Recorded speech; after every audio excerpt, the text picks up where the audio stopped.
Hi guys, आज अपना class number fifth amalgamation की।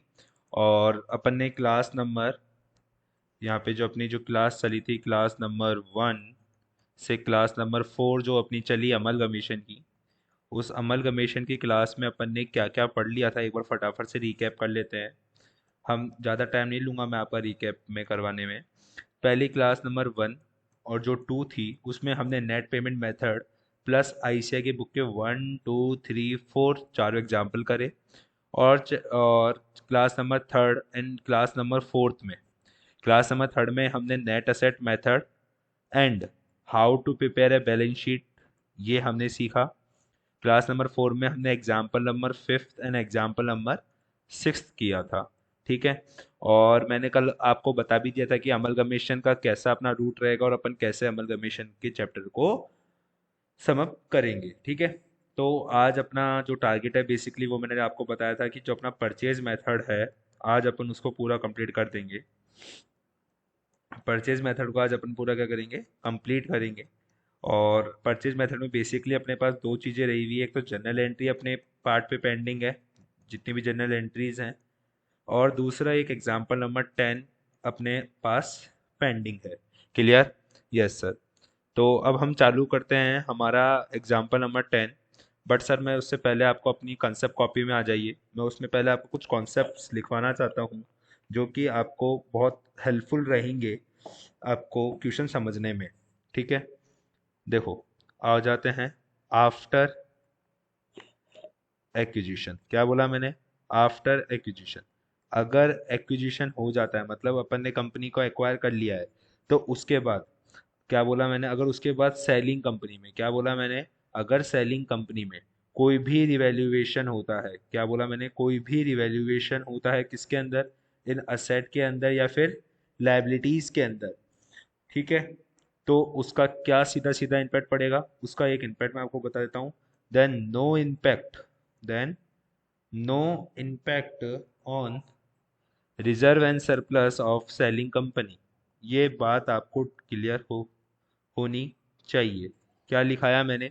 कि भैया सेलिंग कंपनी बिक गई, सेलिंग कंपनी बिक गई। अब अगर उसके असेट और लायबिलिटीज में अगर कोई भी रिवैल्यूएशन होता है, तो सेलिंग कंपनी के रिजर्व एंड सरप्लस पे इसका कोई भी इम्पैक्ट नहीं पड़ता है। क्या क्लियर हुआ आपको? Yes sir. No impact on reserve and surplus of selling company. Clear? Yes sir. लेकिन अगर मैं बिफोर एक्विजिशन की बात करूं, क्या बात करता हूं? अगर मैं बिफोर एक्विजिशन की बात करूं, तो वहां क्या रहता है? बिफोर एक्विजिशन में ध्यान रखना, अगर कोई भी सेलिंग कंपनी की, अगर सेलिंग कंपनी में कुछ भी रिवैल्यूएशन होता है, कोई सा भी रिवैल्यूएशन होता है किसके अंदर? इन असेट या लाइबिलिटीज के अंदर, तो क्या होगा? तो सिंपल सी बात है सर, इम्पैक्ट पड़ेगा किसके ऊपर? On reserve and surplus of selling company. समझ में आया क्या? समझ में आ गया क्या? यस सर, सेलिंग कंपनी के रिजर्व सरप्लस में इम्पैक्ट पड़ेगा। एक बात ध्यान रखना, दोनों ही केसों में, इस वाले केस की बात कर लो या बिफोर वाले की बात कर लो या आफ्टर वाले की बात कर लो, दोनों ही केसों में जो असेट और लाइबिलिटीज है वो तो आपकी प्लस भी होगी या फिर माइनस होगी, एज द केस में बी। समझ में आया क्या? Yes sir. मतलब बेसिकली जो डिफरेंस वाली बात क्या है, वो ये है रिजर्व एंड सरप्लस। अगर आफ्टर एक्विजिशन रिवैल्यूएशन हुआ है तो रिजर्व एंड सरप्लस पे कोई इम्पैक्ट नहीं पड़ेगा। लेकिन अगर बिफोर एक्विजिशन रिवैल्यूएशन हुआ है सेट लायबिलिटी में, तो रिजर्व एंड सरप्लस पे इम्पैक्ट पड़ेगा। यहाँ तक की बात समझ में आई? Yes sir. सर ये तो हो गई हमारी सेलिंग कंपनी की बात। लेकिन अगर मैं बात करता हूँ यहीं पे अगर एक्वायरिंग कंपनी के केस में, किसके केस में बात करूं? अगर मैं यहीं पे बात करूं, अगर मैं एक्वायरिंग कंपनी के केस में, तो आप ध्यान रखना, चाहे से आफ्टर हो या बिफोर हो, क्या बोला मैंने? चाहे से आफ्टर हो या बिफोर हो, रिवैल्यूएशन का जो इम्पैक्ट होगा इन असेट या लाइबिलिटीज में, उसका सीधा सीधा इम्पैक्ट पड़ेगा किसके ऊपर? इसके रिजर्व एंड सरप्लस के ऊपर। यहाँ तक की बात आपको क्लियर हुई क्या? Yes sir. अगर ये चीज़ आपको क्लियर हो गई है तो सर अब हम हमारा एग्जाम्पल नंबर 10 कर लेते हैं। सर ये नोटिंग कर लीजिए एक बार आप। और जिसको यहाँ से नोटिंग नहीं करनी है वो हमारे टेलीग्राम चैनल से जुड़ सकता है। टेलीग्राम चैनल का लिंक मैं आपको हमारे डिस्क्रिप्शन बॉक्स में दे दूंगा। वहाँ पे हर एक क्लास खत्म होने के बाद उस क्लास का जो भी नोटिंग होती है, क्लास नोटिंग, उसका पीडीएफ उधर डल जाता है। वहाँ से आप प्रिंट आउट ले सकते हैं, उसको आप बाद में अपनी कॉन्सेप्ट कॉपी में भी नोट डाउन कर सकते हैं। ठीक है, आई होप आपने उतार लिया होगा। अब हम बात करते हैं हमारे एग्जाम्पल नंबर 10 की। ठीक है, बात करें। यस सर, एग्जाम्पल नंबर 10 की बात करते हैं। Just a second sir.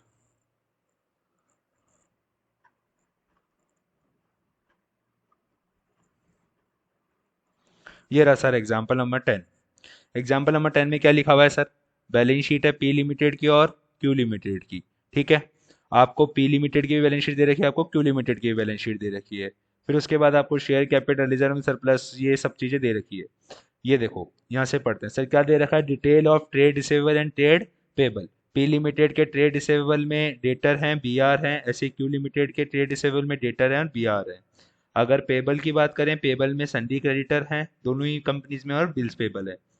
अब पढ़ना सर, लाइन जो इंपॉर्टेंट लाइन है वो ये है, मैं आपको बताता हूँ। मैं इसको देखो, ये लाइन इंपॉर्टेंट है। Property plant and equipment of both companies are to be revalued at 15% above book value. Both companies are to pay 10% equity dividend, but preference dividend have been already paid.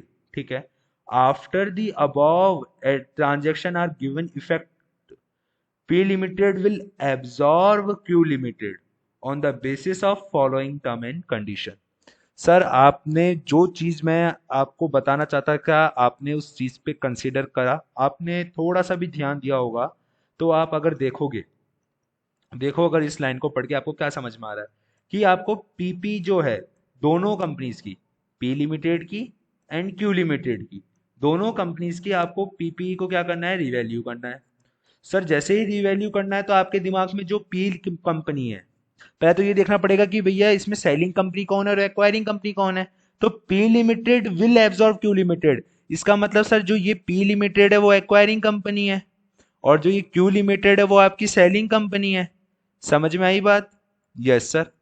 But अब एक दिक्कत ये आती है कि sir, acquiring company के case में तो रिवैल्यूएशन का हमेशा इंपैक्ट रिजर्व एंड सरप्लस पे पड़ेगा।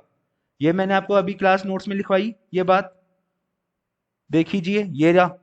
एक्वायरिंग कंपनी के केस में आफ्टर हो या बिफोर हो, रिवैल्यूएशन इंपैक्ट पड़ेगा। Yes sir. लेकिन लेकिन सर, जो ये सेलिंग कंपनी है, सेलिंग कंपनी के केस में देखना पड़ेगा कि बिफोर हुआ है या आफ्टर हुआ है।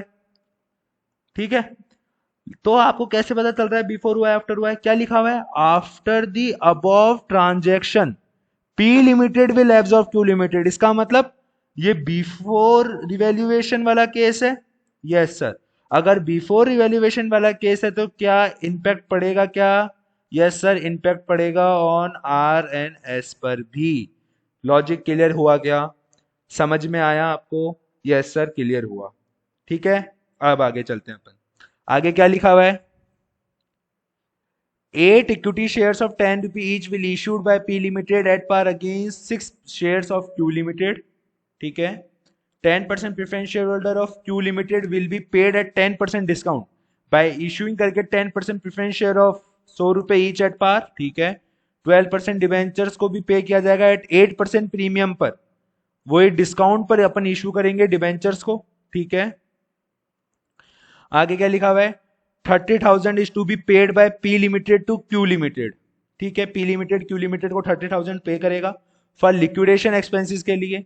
सन्डी क्रेडिटर जो है क्यू लिमिटेड को, वो इंक्लूड करता है 10,000 जो ड्यू है टू पी लिमिटेड। मतलब ये इंटर कंपनी डेप्ट वाला हो गया। यस सर, ये इंटर कंपनी डेप्ट हो गया। यस। अगला, जो इन्वेंट्री है in trade and debtor are taken over at 5% lesser than their book value. ठीक है सर, ये इनकी फेयर वैल्यू हो गई।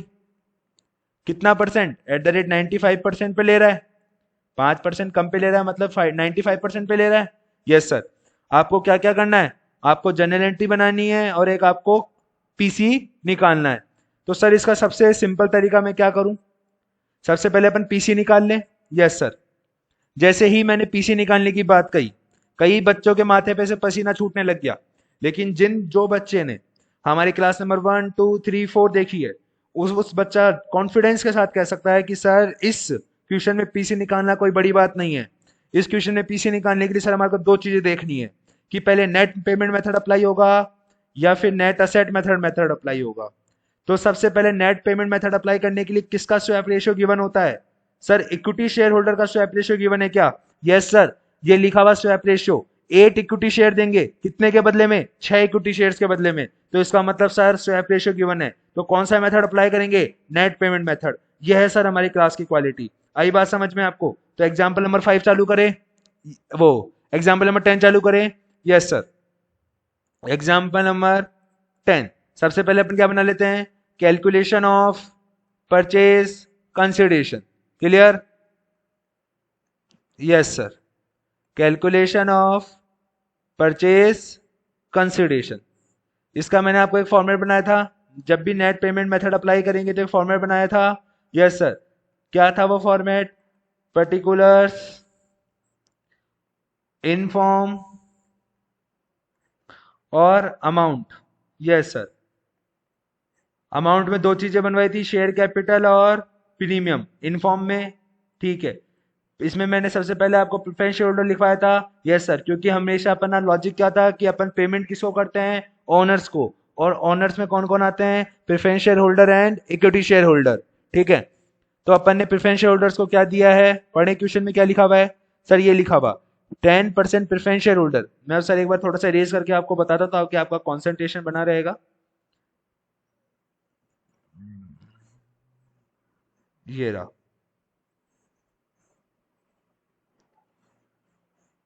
ताकि आपको सर पीसी निकालने में दिक्कत नहीं आएगी। ये रहा, पढ़े सर क्या लिखा हुआ है? देखो क्या लिखा हुआ है? 10% preference share holder of Q limited will be paid at 10% discount. मतलब सर कितने प्रेफरेंस शेयर होल्डर हैं इनके क्यू लिमिटेड के? देखे? यस सर, देखते हैं फटाफट से। सर क्यू लिमिटेड के हैं 1 लाख। 1 लाख है? यस सर, 1 लाख को क्या बोला गया है? 1 लाख के लिए हम इसको 10% डिस्काउंट पर, मतलब सर हम इसको कितना पे करेंगे? 90,000 पे करेंगे। क्या इशू करके? प्रेफरेंस शेयर इशू करके। और उस इशू की क्या इशू प्राइस होगी sir? At par. At par बोले तो मतलब 100 रुपए। तो हम इसको कितने शेयर इशू कर रहे हैं? एक तरीके से 900 शेयर इशू कर रहे हैं। तो सर हम लिखें प्रेफरेंस शेयर को हम क्या इशू कर रहे हैं?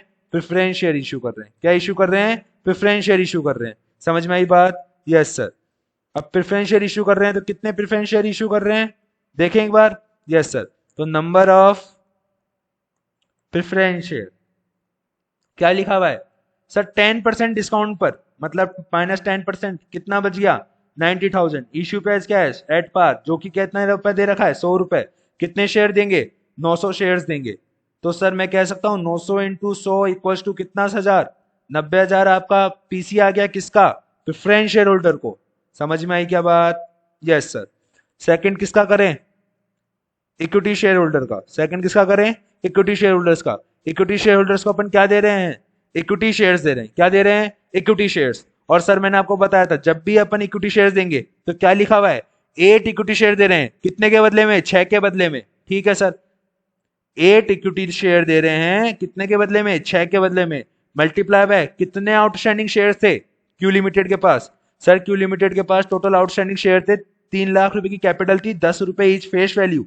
तो मैं कह सकता हूं सर एक तरीके से ये 3 lakh divide by 10 equals to 30,000। Yes sir, तो 30,000 हो गया आपका। यस सर, 30,000 आपके आउटस्टैंडिंग शेयर्स हो गए। मल्टीप्लाई किससे करेंगे सर? इशू प्राइस से। देखे कंपनी किस पे इशू कर रही है? पी लिमिटेड किस पे इशू कर रही है सर? कुछ भी नहीं कह रखा, बोल रखा है 10 रुपए ईच पे इशू किया जाएगा, मतलब फेस वैल्यू पे इशू किया जाएगा। मल्टीप्लाई कितने से कर देंगे? 10 रुपए से। समझ में आई क्या बात? ये पूरा की पूरा अमाउंट कैसे जाएगा आपका? शेयर कैपिटल में। आई बात समझ में? यस सर, तो फटाफट से मल्टीप्लाई करेंगे अपन। तो सर अगर मैं 6 को इससे काट दूं तो मेरे पास बता 5,000, 40,000, 4 लाख रुपए। आई क्या बात समझ में? यस सर, तो मेरे पास बताओ टोटल परचेज कंसिडरेशन कितना आ गया? 4,90,000 का। अब आप मेरे से ये पूछोगे सर कि अपन ने डिबेंचर होल्डर्स को क्यों कंसीडर नहीं करा? ये वो बच्चा बताएगा जिसने हमारी क्लास नंबर 1 और 2 देखी थी। मैंने क्या बोला था? डिबेंचर होल्डर के ओनर्स होते हैं कि कंपनी के? नहीं होते, तो क्यों लेंगे इनको? आई बात समझ में? यस सर, तो क्या आपका पॉइंट नंबर 1 और पॉइंट नंबर 2 दोनों आपके क्लियर हो गए? इससे क्या आपने पीसी निकाल लिया क्या? यस सर, एक बार पीसी का आंसर देख लें, क्या आंसर आ रहा है पीसी का? यस सर, पीसी का ये देखो सर, ये आ रहा आपका पीसी का आंसर 4,90,000। इन्होंने रमाद मचा रखी है, छोटे से में सब कुछ खत्म कर दिया और अपन ने उनको पूरा समझा दिया कि कितना शेयर कैपिटल का अमाउंट है, कितना प्रीमियम का अमाउंट है, और कैश देते तो हम कैश भी लिख देते। आई बात समझ में? Yes sir. तो ये परचेज कंसिडरेशन वाला टॉपिक क्लियर हुआ अपना। यस। फिर इसने सेकंड क्या डिमांड करी है सर हमारे से? इस क्वेश्चन ने, इस क्वेश्चन ने सर हमारे से डिमांड करी है, 1 मिनट में निकाल देता हूँ वो क्वेश्चन। इस क्वेश्चन ने हमारे को डिमांड करी थी जनरल एंट्रीज की। आई थिंक जनरल एंट्रीज की डिमांड करी थी। यस सर, एक बार देख लेते हैं जनरल एंट्रीज की डिमांड करी थी क्या। हाँ सर, जनरल एंट्रीज की डिमांड करी थी, लिखा हुआ है ना सर जनरल एंट्रीज बताइए। ठीक है, किसके बुक्स में बताइए? पी लिमिटेड मतलब एक्वायरिंग कंपनी की बुक्स में जनरल एंट्रीज मांग रहा है। सर ये चीज तो आपने सिखाई नहीं, तभी तो बोल रहा हूँ नहीं सिखाई, तभी तो आज सीखेंगे अपन। तो मैंने आते ही क्या कहा था आज आपको क्लास में कि आज अपन क्या सीखेंगे? जनरल एंट्रीज सीखेंगे। यस सर, बोला था क्या? हाँ सर। तो सीखे अपन आज जनरल एंट्रीज। ये देखो सर, आज अपन ने बोला था जनरल एंट्री सीखेंगे एक तो, और एक एग्जाम्पल नंबर 10 करेंगे। तो अपन एग्जाम्पल नंबर 10 में अपन जनरल एंट्री करें उससे पहले अपन एक बार जनरल एंट्री का कॉन्सेप्ट सीख लेते हैं। तो आ जाइए ऐसा अपनी अपनी कॉन्सेप्ट कॉपी पे और जनरल एंट्री करते हैं अपन इस क्वेश्चन की। Clear? Yes sir. General entries, general entries का कॉन्सेप्ट, जनरल एंट्रीज। ठीक है सर, सबसे पहले आप जब भी बिजनेस एक्वायर करोगे, बिजनेस टेक ओवर करोगे, क्या बोला मैंने? जब भी बिजनेस टेक ओवर करोगे तो सर आप एंट्री क्या करोगे? सर सिंपल सी बात है, हम एंट्री क्या करेंगे? Asset account debit. क्या बोला मैंने? Asset account debit. जो जो भी हम असेट लेंगे किस पर लेंगे? At the rate fair value. Clear हुआ क्या? Yes sir. टू क्या करेंगे sir? To liabilities account debit. Clear हुआ? At the rate fair value. Clear क्या? Yes sir. To business, to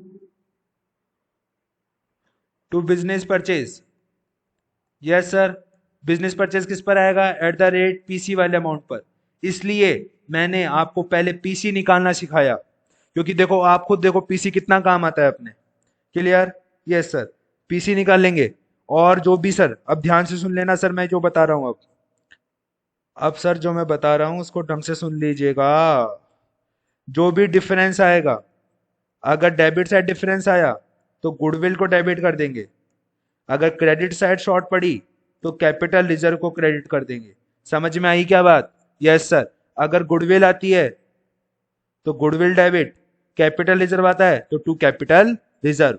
क्या है ये दोनों? सर ये दोनों है हमारे बैलेंसिंग फिगर। बैलेंसिंग फिगर बोले तो मतलब सर हमारी एंट्रीज इक्वल करने के लिए, अगर डेबिट साइड डिफरेंस आएगा तो गुडविल, क्रेडिट साइड डिफरेंस आएगा तो कैपिटल रिजर्व। सर इसका लॉजिक क्या हमने हमारी क्लास नंबर 3 में सीखा था क्या? यस सर, हमने क्लास नंबर 3 में इसका क्या लॉजिक है इसके पीछे वो भी हमने सीख लिया था। क्लियर? Yes sir. अब हम सेकेंड एंट्री करें। यस। अब सर एक बात बताइए, आपने पेमेंट तो ले लिया, आपने पेमेंट तो ले लिया, क्या आप पेमेंट नहीं करोगे अब? Yes sir. पेमेंट क्यों नहीं करेंगे? पेमेंट करेंगे किसका? ऑफ पीसी का। पीसी का पेमेंट करने के लिए सर बिजनेस परचेजर,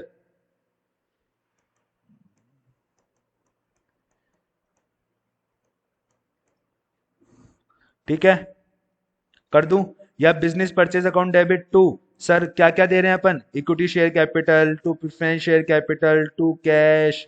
सर अगर टू सिक्योरिटी प्रीमियम, अगर आप डिबेंचर दे रहे हो उनको तो टू डिबेंचर, डिबेंचर पे अगर कोई सिक्योरिटी प्रीमियम है तो टू सिक्योरिटी प्रीमियम। समझ में आई क्या बात है? यस। और ये किससे आएगा? आपके पीसी वाले अमाउंट से। यहां तक की चीज सर आपको क्लियर हुई है? अगर हुई है तो सर आप उतार लीजिए। समझ में आई आपको बात? यस सर, समझ में आ गई।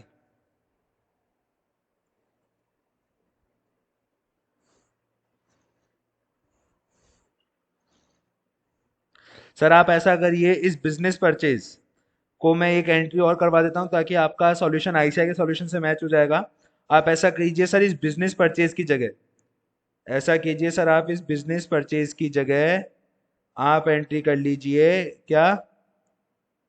Liquidator of business, liquidator of old company, sorry, liquidator of, ये एक minute, liquidator of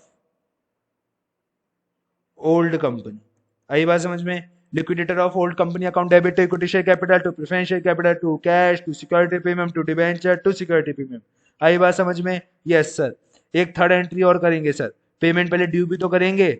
yes sir, payment पहले ड्यू भी तो करेंगे, और पेमेंट ड्यू करने की क्या एंट्री करते हैं sir? Business purchase account debit to liquidator of old company. समझ में आई क्या बात? किस अमाउंट से? पीसी वाले अमाउंट से। लॉजिक क्लियर हुआ क्या? क्या ये तीनों एंट्री क्लियर हुई आपको? पहली एंट्री क्या करेंगे? बिजनेस टेक ओवर करने की एंट्री करेंगे, फिर उसके बाद पीसी के पेमेंट की एंट्री करेंगे, फिर उसके बाद पेमेंट को ड्यू करने की एंट्री करेंगे। चौथी एंट्री क्या बोला मैंने सर? अब अपन कौन सी एंट्री करेंगे? चौथी एंट्री। चौथी एंट्री में आप क्या करना सर? अगर कोई इंटरडेप्ट हो, जैसे कि इस क्वेश्चन में इंटरडेप्ट था, अगर वो इंटरडेप्ट होगा तो अपन एंट्री क्या करेंगे सर? Creditor account debit. क्या एंट्री करेंगे sir? Creditor debit to debtor account. Clear क्या? Yes sir. कौन से अमाउंट से?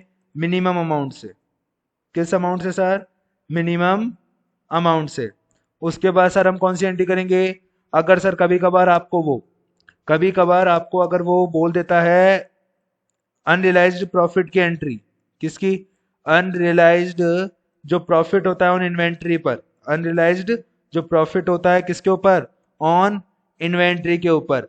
मान लो 10 रुपए का माल मैंने 12 रुपए में बेच रखा था उसको, तो सर 2 रुपए का मेरा क्या हो गया? Unrealised profit. तो हम उसकी क्या एंट्री करते हैं? उसकी सर सिंपल सी बात है, आप जो एंट्री करोगे गुडविल को या फिर कैपिटल रिजर्व को क्या करोगे? डेबिट, और टू क्या कर दोगे? To inventory. समझ में आई क्या बात? Yes sir. अब गुडविल कब लेना है, कब कैपिटल रिजर्व लेना है, वो डिपेंड करेगा आपकी कौन सी एंट्री पर? एंट्री नंबर 1 पे। किस पे डिपेंड करेगा? एंट्री नंबर 1 पे डिपेंड करेगा। अगर एंट्री नंबर 1 पे, अगर एंट्री नंबर 1 में क्या आता है? गुडविल आता है, तो गुडविल लेंगे। अगर एंट्री नंबर 1 में कैपिटल रिजर्व आता है तो कैपिटल रिजर्व लेंगे। समझ में आई क्या बात? Yes sir. उसके बाद अब क्या करें अपन?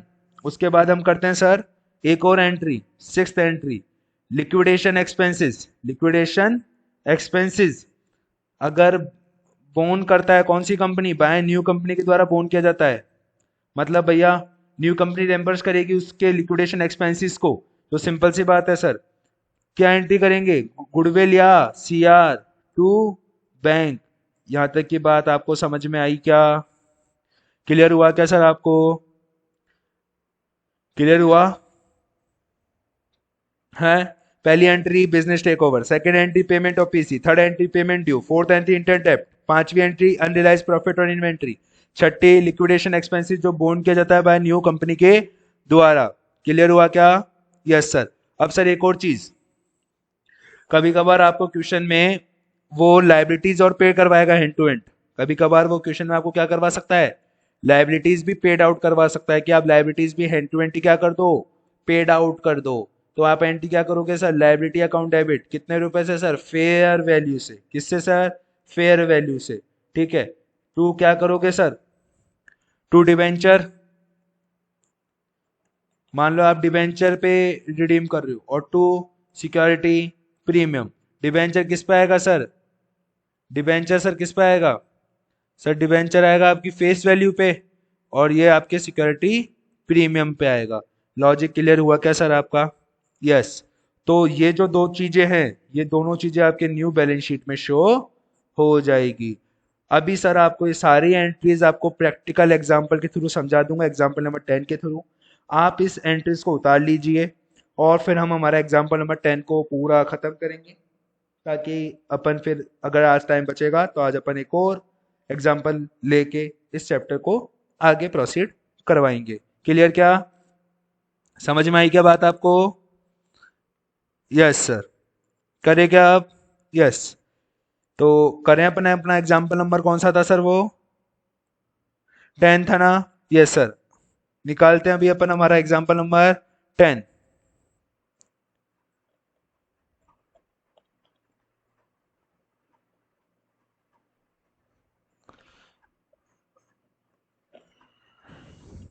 एग्जाम्पल नंबर 10 देखते हैं भी सर अब हमारा। ये रहा एग्जाम्पल नंबर 10 10 10 10। ये 9 था, और ये 10 ये रहा। ठीक है, आ जाओ सर। ये था अपना एग्जाम्पल। Yes sir. क्या लिखा था इस एग्जाम्पल में? जर्नल एंट्री करनी है आपको न्यू कंपनीज की बुक में। करें जर्नल एंट्री। सबसे पहले एक बार सर मैं आपको उसको रफ कर देता हूं ताकि आपको चीजें क्लियर हो सकेगी। ठीक है सर? Yes sir. एकदम रफ कर देता हूं ताकि जब मैं आपको जर्नल एंट्री करवाऊंगा तो आपको समझ में आ सकेगी। Clear? Yes sir.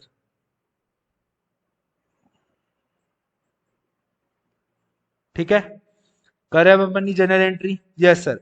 General entry करनी है ना? यस। आ जाओ। पहली एंट्री क्या थी अपने, कौन सा कॉपी में आपने लिखी ली होगी? ठीक है, एग्जाम्पल नंबर 10 पार्ट फर्स्ट का answer. General entries in the books of P limited. P limited की बुक्स में जनरल एंट्री, पहली एंट्री क्या करोगे फटाफट से बताओ सर? बिजनेस टेक ओवर की एंट्री करोगे? Yes sir. तो एंट्री क्या करोगे? Asset account debit. कौन कौन सी असेट ली है आपने, उन सारी असेट्स का नाम लिखोगे? Yes sir. कौन कौन सी असेट ली थी आपने, क्या सारी असेट ली है क्या? यस सर, सारी असेट ली है, क्योंकि क्वेश्चन में कहीं भी ऐसा नहीं लिखा हुआ कि हमने ये असेट नहीं ली या वो असेट नहीं ली, मतलब सारी असेट ली है आपने। आ जाओ भाई, क्यू लिमिटेड की बैलेंस शीट में असेट साइड क्या क्या दे रखा है? प्रॉपर्टी प्लांट इक्विपमेंट दे रखा है, नॉन करंट इन्वेस्टमेंट दे रखा है, इन्वेंट्री दे रखा है, ट्रेड रिसीवेबल दे रखा है, कैश एंड कैश इक्विवेलेंट दे रखा है। तो लिख दूं फटाफट से मैं एक बार यहाँ पे? Yes sir. तो ओनली असेट नाम से तो काम चलेगा नहीं अब अपना, किस नाम से लिखना पड़ेगा अपन को? PP account debit, non current investment account debit, अपना एक तो ट्रेड रिसीवेबल अकाउंट डेबिट, ठीक है, और एक अपना और क्या था अपना सर? Cash account debit. और कौन कौन सी असेट थी सर उसके पास? एक थी सर इन्वेंट्री। कौन सी थी? Inventory account debit. ठीक है। पीपी को कितने पर लिया है सर उसने? फेस वैल्यू दे रखी है क्या, इसकी फेयर वैल्यू दे रखी है क्या सर क्वेश्चन में कि इसने पीपी को इतने पर लिया है? Yes sir. लिखा हुआ है कि PP of the both companies are revalued at 15% above book value. भाई सिंपल सी बात है, दोनों कंपनीज की जो फिक्स असेट की जो वैल्यू है वो 15% से रिवैल्यू हो गई। तो सर मैं कहूंगा कि अब ये जो 2.5 लाख की वैल्यू, क्या 2.5 लाख रहेगी क्या? नहीं सर, प्लस कितना परसेंट करेंगे? 15%। अब ये जो पी नॉन करंट इन्वेस्टमेंट के बारे में तो कही नहीं, तो पीपी में 15% जोड़ देंगे तो सर कितना आएगा? अगर मैं 2,50,000 में अगर मैं 15% जोड़ देता हूं तो सर आप भी करिए मैं भी करता हूं ताकि अपने इसका आंसर निकालें। 2,50,000 प्लस कितना आता है सर? 2,87,500। Yes sir, 2,87,500। क्या अब ये इसकी फेयर वैल्यू हो गई क्या? Yes sir. तो ये फेयर वैल्यू हो गई तो क्या हम इसको लेंगे क्या? यस सर, 2,87,500 पर हम इसको कंसिडर करेंगे। आगे। अरे शिट यार, ये वापस चल गया, 2 मिनट, 1 मिनट है ना?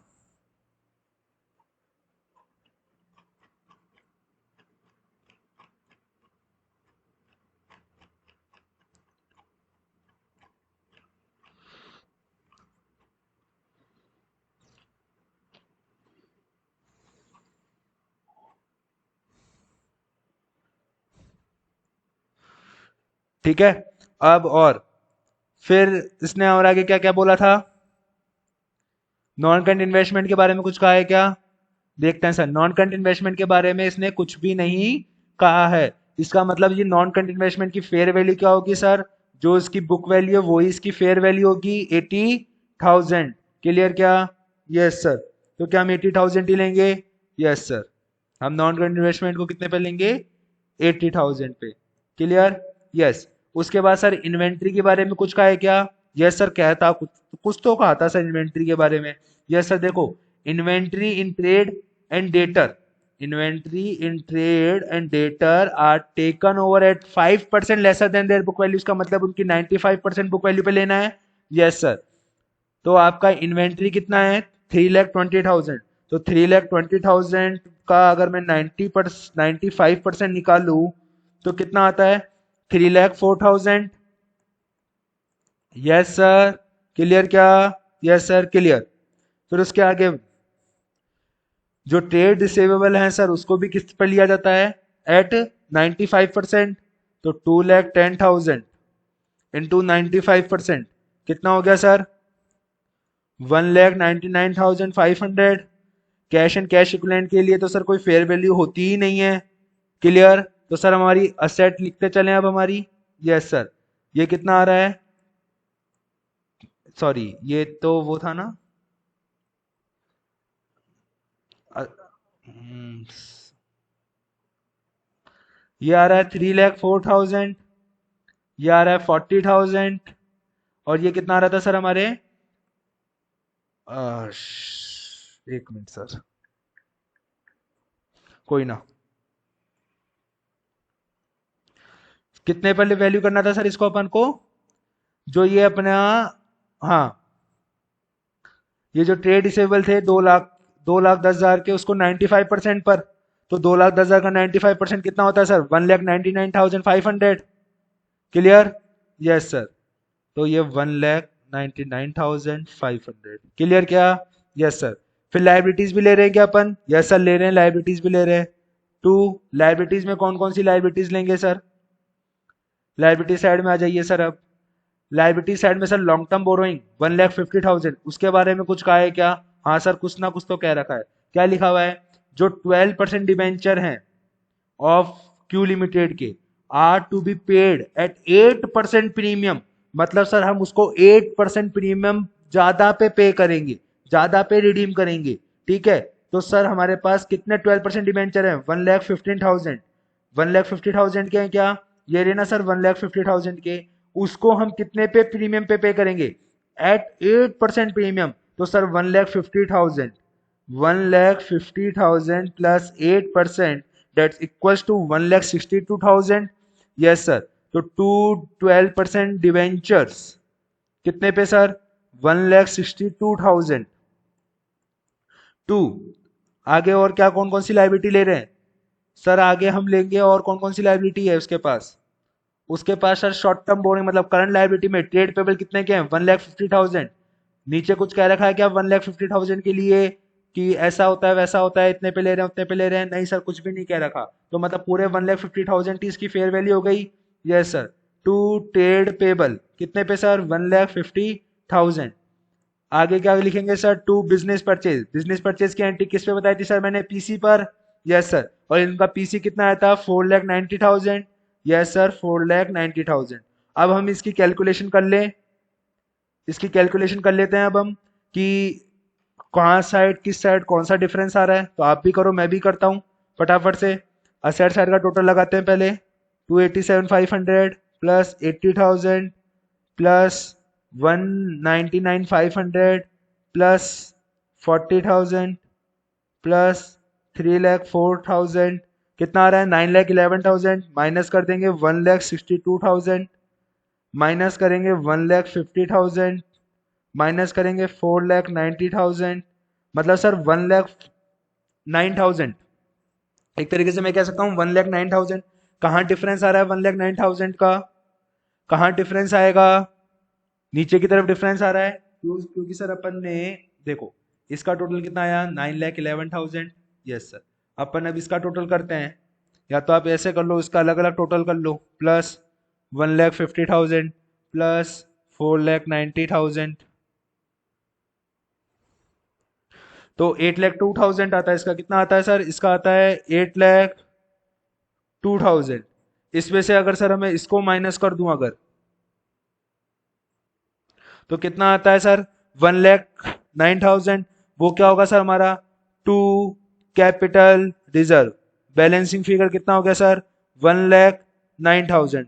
यहाँ तक की बात आपको सर क्लियर हुई क्या, समझ में आया आपको कॉन्सेप्ट कि कैसे आपको प्रोसीड करना है, क्लियर हुआ। फटाफट सर इसको उतार लीजिए।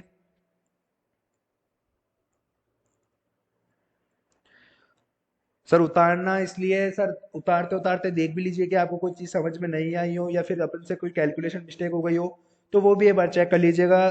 तो अपन उस कैलकुलेशन मिस्टेक को भी अभी दूर कर देंगे। समझ में आई क्या बात आपको सर, यस सर, क्लियर हुई आपको, यस।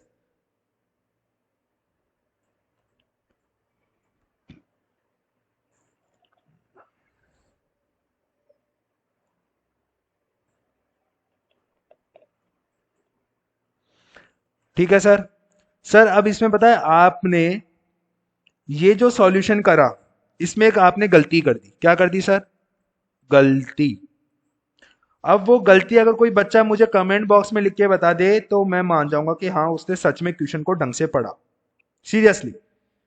मैंने आपको पता है ये जो फर्स्ट पैराग्राफ था, मैं बताता हूँ आपको, ये जो फर्स्ट पैराग्राफ था एग्जाम्पल नंबर 10 का, जो ये जो फर्स्ट पैराग्राफ था, कौन सा पैराग्राफ? फर्स्ट वाला। एडजस्टमेंट नंबर 1 का जो पैराग्राफ था फर्स्ट वाला, कौन सा वाला सर? ये वाला। मैं बताता हूँ ना सर आपको, ये वाला, ये वाला, ये वाला पैराग्राफ। अब मैं आपको अंडरलाइन भी करवा रहा हूँ उस पैराग्राफ को, ये वाला। Both the companies are to pay 10% equity dividend.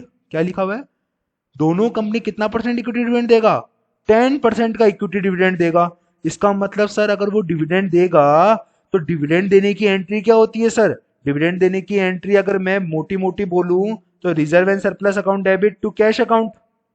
तो मतलब कौन सी कंपनी का? दोनों कंपनी का कैश कम होगा। तो जो हमने अभी, जो हमारे पास कैश दिख रहा है ये 40,000, क्या ये 40,000 दिखेगा क्या? नहीं सर। इसके अंदर से क्या माइनस होगा? डिविडेंड का अमाउंट माइनस होगा। तो ही तो हमारे पास एक्चुअल में कैश कितना बचा हुआ, वो ही तो हम लेंगे। हाँ सर। तो हमारे को कितना परसेंट डिविडेंड देना है? 10% देना है। तो फटाफट से 10% अगर मैं किसका निकालूंगा? इक्विटी शेयर कैपिटल का। क्यों? क्योंकि उन्होंने क्या बोला था? Equity dividend. तो इक्विटी शेयर कैपिटल देखें सर, ये रहा। इक्विटी शेयर कैपिटल कितना दे रखा है अपन को? 3 लाख। 3 लाख का अगर 10% देखते हैं तो सर कितना डिविडेंड देना है हमारे को? 30,000 का डिविडेंड देना है। तो हमारे पास एक बार बताइए कैश कितना बचेगा? सर हमारे पास कैश बचेगा 10,000 का। आपको बात समझ में आई या नहीं आई? फटाफट से थम्स अप करके बताइए, क्या आपको लॉजिक क्लियर हुआ? ये आपको बात समझ में आई या नहीं आई? क्लियर हुआ आपको लॉजिक? Yes sir. अब उसी के साथ एक और चीज सर, एक और चीज मैं आपको बताता हूं कि इसने ट्रेड रिसीवेबल में, ये मैं बता रहा हूं सर गलतियां जो बच्चे एग्जाम में जनरली कर देते हैं। अब एक और चीज है सर, क्या लिखा हुआ है? डेटर्स। क्या लिखा हुआ है सर यहाँ पे? यहाँ पे सर क्या लिखा हुआ है? डेटर्स को लिया जाता है। मैं इसको भी आपको अंडरलाइन कर देता हूं। मेरी आदत है सर पहले मैं आपको गलत थोड़ा सा बताऊंगा ताकि आपकी वो मिस्टेक आप एग्जाम में ना कर सकोगे, क्योंकि यहाँ पे अगर आपने मिस्टेक करी तो चल जाएगा, अगर वहां मिस्टेक करी तो आपके 6 महीने। आप सोच लीजिएगा। क्या लिखा हुआ है? डेटर को 5% लेसर पे लिया जाता है। तो डेटर तो सर हमारे पास 1,90,000 के ही है, तो फिर आपने 2,10,000 क्यों ले लिया? वो ही तो, कि हम जल्दीबाजी में, बच्चे जनरली क्या करते हैं, अरे डेटा डेटा बोलो तो ट्रेड रिसीवेबल, तो ले ले फटाफट से 2,10,000 में 5% माइनस कर ले, फटाफट से 1,99,500 ले ले। That's wrong. इसने क्या बोला है? डेटर में से कम करना है 5%। और बीआर तो 20,000 का ही रहेगा। अगर मैं डेटर 1,90,000 में से 5% माइनस करूं, 1,90,000 में से अगर मैं कितना परसेंट माइनस करूं, 1,90,000 में से मैं माइनस करता हूं 5%, तो मेरे पास आता है 180,500। अब सर दोनों का टोटल कितना होता है? दोनों का टोटल होता है सर, फटाफट से टोटल करिएगा, प्लस 20,000 इक्वल्स टू 2,05,000। समझ में आया क्या? यस सर, 2,05,000 आपका आएगा। तो सर मैं फटाफट से अमाउंट चेंज कर लूं, और ये अमाउंट मैं सर मिटा नहीं रहा, मैं ये काट रहा हूं यहां से और यहां लिख रहा हूं ताकि आपको पता रहे कि ये गलती हुई है मेरे से एग्जाम में, जो मैं गलती एग्जाम में कर सकता था लेकिन अब मैं नहीं करूंगा। आई बात समझ में? ये 30,000, ये 10,000 ही आएगा। यस सर, ये 10,000 ही रहेगा। क्लियर? Yes sir. अब अगेन टोटल करें तो क्या आपका इसका भी अमाउंट बदलेगा क्या? कैपिटल रिजर्व का भी? यस सर, कैपिटल रिजर्व का अमाउंट भी बदलेगा। क्लियर हुई क्या आपको बात? क्लियर हुई? Yes sir. अब आते हैं अपन आगे, फटाफट से टोटल करें। अब अगेन टोटल करेंगे, अब पूरा सॉल्यूशन आपका क्या है? करेक्ट है। बस मैं आपको बताना चाहता था गलतियां, अगर मैं आपको बिना गलती करके बताता तो आप कंसिडर नहीं करते उस गलती को, लेकिन अब मैंने आपको पहले गलत सॉल्यूशन करवाया, फिर सही करवा रहा हूं, तो मे भी आपके दिमाग में ये चीज बैठ गई होगी। अगर ऐसा क्वेश्चन आ जाएगा तो कैसे करना है। इसका टोटल कितना आता है? 8,82,000। कितना आता है सर इसका? 8,82,000 और नीचे वाले का कितना रहता है 8,02,000। इसका मतलब सर 80,000 आपका कैपिटल रिजर्व है। क्या ये चीज आपको क्लियर हुई क्या? क्या अब ये सॉल्यूशन हमारा करेक्ट है? यस सर, अब ये सॉल्यूशन हमारा करेक्ट है। क्लियर? Yes sir. अब हम बात करते हैं हमारे पॉइंट नंबर 2 जर्नल एंट्री की। सर अब क्या करेंगे? पीसी को पेड कर देंगे। पे कर दो पहले या ड्यू कर दो, बात एक ही है। ठीक है, पहले पीसी पे करेंगे तो liquidator of old company. Old company का नाम क्या है सर? Q limited. डेबिट कितने रुपए से सर? कितना पीसी था? 4,90,000 का पीसी था। हम उसको क्या क्या दे रहे थे? आपने पीसी का स्टेटमेंट बनाया था अपनी नोट सॉल्यूशन कॉपी में। यस सर, ये दे रहे थे सर हम, एक तो प्रेफरेंस शेयर दे रहे थे और एक इक्विटी शेयर दे रहे थे। क्या कोई प्रीमियम था क्या? नहीं। कोई कैश था? नहीं। कोई डिबेंचर था? नहीं। Yes sir. तो अब अपन एंट्री करेंगे क्या? To equity share capital to preference share capital. Preference share capital कितना? 90,000। इक्विटी शेयर कैपिटल कितना? 4 लाख। समझ में आई क्या आपको बात? Yes sir. Clear? Yes. Third entry क्या करेंगे सर अब हम हमारी पीसी पे करने के बाद की? सर पीसी को ड्यू करेंगे। पीसी को ड्यू करेंगे। हाँ सर, पीसी को ड्यू भी तो करेंगे। बिजनेस परचेज डेबिट, कितने से डेबिट? 4,90,000 से to liquidator of old company. Old company बोले तो क्यू लिमिटेड। कितना रुपया? 4,90,000 रुपया। समझ में आ गई क्या बात? Yes sir. क्लियर? यस। अब हम बात करेंगे हमारे fourth entry. Inter company debt भी तो था ना सर अपने कोई इस क्वेश्चन में? Yes sir, inter company debt था ना। कितना इंटर कंपनी डेट था देखें सर जरा। इंटर कंपनी डेट, हाँ सर ये रहा। क्या लिखा हुआ है पढ़े? Yes sir. 30,000 is to be paid by P limited to Q limited for liquidation. Sir ये तो लिक्विडेशन एक्सपेंसेस था। ठीक है, ये तो क्या था सर आपका? Liquidation expenses. बट सर आगे पढ़ो। Sundry creditors of Q limited include करता है 10,000 जो ड्यू है टू पी लिमिटेड। मतलब पी लिमिटेड के लिए डेटर और क्यू लिमिटेड के लिए क्रेडिटर। तो मैंने एंट्री क्या बताई थी आपको? मैंने आपको एंट्री क्या बताई थी? Creditor account debit to debtor account. कितने रुपए से सर? 10,000 रुपए से। यहां तक की बात समझ में आई क्या? Yes sir. फिफ्थ एंट्री क्या बताई थी सर मैंने? लिक्विडेशन एक्सपेंस जो आप बोन कर रहे हो जितने, क्या कैपिटल रिजर्व या गुडविल? सर कैपिटल रिजर्व, क्योंकि ऊपर क्या खुला है? Capital reserve. Capital reserve account debit to क्या करेंगे सर? Bank account. कितने रुपए से बैंक करेंगे सर? कितने रुपए दे रहे हैं हम उसको? सर हम उनको दे रहे हैं कितने रुपए? 30,000 रुपी हम उसको क्या दे रहे हैं? एक्सपेंडिचर पे कर रहे हैं। तो क्रेडिट टू 30,000। यहां तक की बात समझ में आई क्या सर आपको? Yes sir. सिक्स्थ पॉइंट किसका था सर? अगर कोई लायबिलिटीज आप पे कर रहे हो या कोई कन्वर्ट कर रहे हो तो वो भी हैंड टू हैंड कर दो। वो भी हैंड टू हैंड कर दो यहां पे। तो देखते हैं सर क्या था। क्या लिखा हुआ है sir? 12% debenture of Q limited are to be paid at 8% premium. मतलब सर पहले देखते हैं 12% डिवेंचर हैं कितने अपने। सर ये 12% डिवेंचर जो हैं वो हैं हमारे पास 150। 150 में सर अपन 8% अगर जोड़ते हैं तो कितना आता है? 150 में अगर अपन 8% जोड़ते हैं तो कितना आता है सर? फटाफट से 1,50,000 प्लस 8% 1,62,000। हमारे को कितना रुपया देना है? 1,62,000 रुपया देना है। और वो हम कैसे चुकाएंगे? Bye 12% debenture in P limited जो इशू किया जाता है डिस्काउंट ऑफ 10%। ओके, कुछ नहीं है, सो इजी। देखो कुछ नहीं है, क्या लिखा हुआ है? 12% debenture holder account debit. 12% debenture holder debit कितने रुपए से? 1,62,000 से। कैसे आया? 1,50,000 प्लस 8%। ये मैंने क्लास नंबर 3 में बहुत ही ढंग से बताया था। इसके मैंने आपको बहुत सारे केसेस भी बताए थे। जिन बच्चों ने नहीं देखी मैं उससे बोलूंगा वो देखें ताकि आपको कॉन्सेप्चुअल क्लैरिटी आए। क्या कर रहे हैं हम उनको? कैसे पे कर रहे हैं? डिवेंचर इशू कर रहे हैं। तो टू कितने परसेंट वाले? वही 12% डिवेंचर टू 12% डिवेंचर अकाउंट। कितने से इशू कर रहे हैं देखिए सर एक बार जरा। Yes sir. क्या लिखा हुआ है कि सर हम उनको 12% डिवेंचर इशू कर रहे हैं एट ए डिस्काउंट ऑफ 10%। मान लो सर उसकी फेस वैल्यू 100 रुपए है। कितनी रुपए है?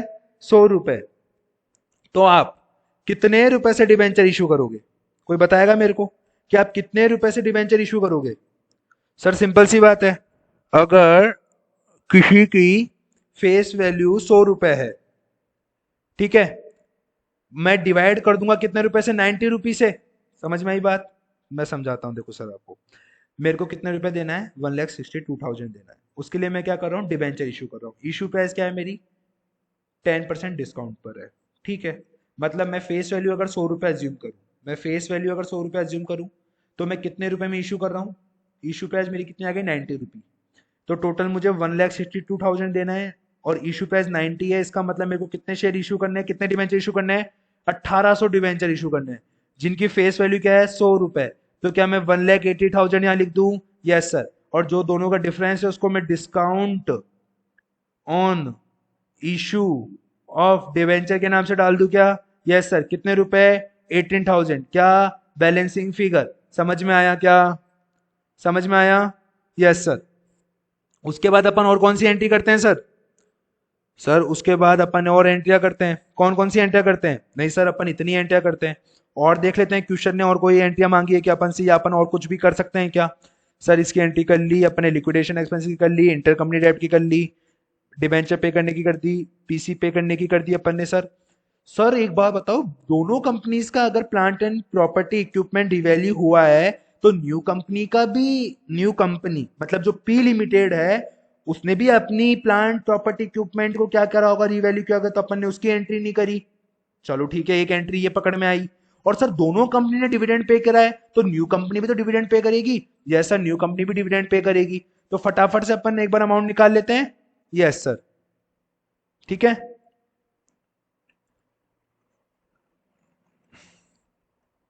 Page number, entry number 7, revaluation. Revaluation की एंट्री क्या होगी sir? PP account debit to revaluation reserve. समझ में आया क्या? Yes sir. जो न्यू कंपनी है, मतलब जो खरीदने वाली कंपनी है, एक्वायरिंग कंपनी, उसका प्रॉपर्टी प्लांट इक्विपमेंट कितना है? 7 लाख। 7 लाख पे वो क्या बोल रहा है? कितना रिवैल्यू करना है? 15%। मतलब सर 1,05,000 अपन को रिवैल्यू करना है। मतलब 1,05,000 रुपए से हमारे को हमारी प्रॉपर्टी प्लांट इक्विपमेंट को बढ़ाना है। Yes sir. 8, मैं इक्विटी डिविडेंड पे कर रहा हूं अब, तो इक्विटी डिविडेंड की क्या एंट्री करूंगा sir? General reserve account debit to bank account. Sir equity कितनी है मेरी न्यू कंपनीज में? मेरी न्यू कंपनी में इक्विटी है सर कितने की? 6 लाख रुपए की। 6 लाख रुपए पे कितना परसेंट सर? 10% डिविडेंड दे रहे हैं। Yes sir. 6 लाख रुपए का 10% कितना हो गया? 60,000। सर ये जनरल रिजर्व मतलब बोले तो क्या है? जनरल रिजर्व, जीआर बोले तो जनरल रिजर्व। क्या सर आपको लॉजिक क्लियर हुआ क्या? आठों की आठों एंट्रियों का लॉजिक क्लियर हुआ सर आपको? क्या आपको दिक्कत है क्या सर आपको आठों एंट्रियों में? सर एक बार अपन देख लें, क्या हमारा ये आठों एंट्री आईसीआई के सॉल्यूशन से मैच कर रही है या नहीं कर रही? Yes sir. देख लीजिए फटाफट से। क्या पहली एंट्री हमने यही करी? हाँ सर, सबसे लास्ट, सेकंड लास्ट यही करी। फिर लास्ट में यही करी। फिर equity dividend account debit to bank account, मतलब सर वो उसने पहले ड्यू करी, पेमेंट करी, बात एक ही। आप डायरेक्ट ये भी कर सकते हो, general reserve account debit to bank account भी कर सकते हो। फिर बिजनेस परचेज वाली एंट्री करी हमने। Yes sir. फिर यही हमने एंट्री करी, इनके भी क्या कैपिटल रिजर्व 80,000 आ रहा है क्या? यस सर, कैपिटल रिजर्व 80,000 ही आ रहा है। फिर अपन ने लिक्विडेटर वाली एंट्री करी। Yes sir. फिर हमने 12% डिवेंचर वाली एंट्री करी। Yes sir. फिर इंटर डेब्ट की करी, फिर लिक्विडेशन एक्सपेंडिचर की करी, और फिर सर लास्ट में सिंपल सी बात है, लिक्विडेशन एक्सपेंडिचर। सर ये गुडविल नहीं आएगा सर, यहाँ पे कैपिटल रिजर्व टू बैंक आएगा, जो पूरा सही है, क्योंकि देखो गुडविल से ये जो गुडविल कट जाएगा तो आपके पास अल्टीमेटली क्या बचेगा? Capital reserve account debit to bank account. मतलब सर हमारा सॉल्यूशन सही है क्या? यस सर, पूरा कंप्लीट सॉल्यूशन हमारा है यहाँ पे। और सर इसी के साथ हमने जो हमारा परचेज मेथड था उसके अंदर हमने जनरल एंट्रीज भी सीख ली और एग्जाम्पल नंबर 10 भी कर लिया। आज की क्लास में हम इतना ही रखेंगे। अब मैं बात कर लेता हूँ हमारी क्लास नंबर 6, जो हमारी नेक्स्ट क्लास होगी, उसका क्या टारगेट होगा। उसका टारगेट सर यही होगा, अगर कोई परचेज मेथड से रिलेटेड कोई क्वेश्चंस हैं, परचेज मेथड से रिलेटेड जो भी क्वेश्चंस होंगे बच्चे बचाए, हम उसको क्लास नंबर 6 में सम अप कर देंगे। मतलब कल जितने भी क्वेश्चन होंगे परचेज मेथड से रिलेटेड, वो सारे हम क्लास नंबर 6 में करेंगे। और फ्रॉम क्लास नंबर 7 हम हमारा मर्जर मेथड अपनाएंगे, मर्जर मेथड को स्टार्ट करेंगे। क्लियर? Yes sir. तो इसी के लिए सर, इसी के साथ आज की क्लास में हम इतना ही रखेंगे। और सर अगर आपको वीडियो पसंद आई है तो लाइक करें, शेयर करें, सब्सक्राइब करें, और सर हम अपने फ्रेंड्स के साथ भी शेयर करें। और सर एक और इम्पॉर्टेंट थिंग, बेल आइकन को जरूर प्रेस कीजिएगा, जस्ट बिकॉज क्योंकि अभी अमल कमीशन के बाद पार्टनरशिप, फिर accounting standards free of cost आपको इसी चैनल पे मिलने वाले हैं, तो उनका आपको नोटिफिकेशन टाइमली मिल सके, इसलिए सर आप बेल आइकन को जरूर प्रेस कीजिएगा। Tata, bye bye.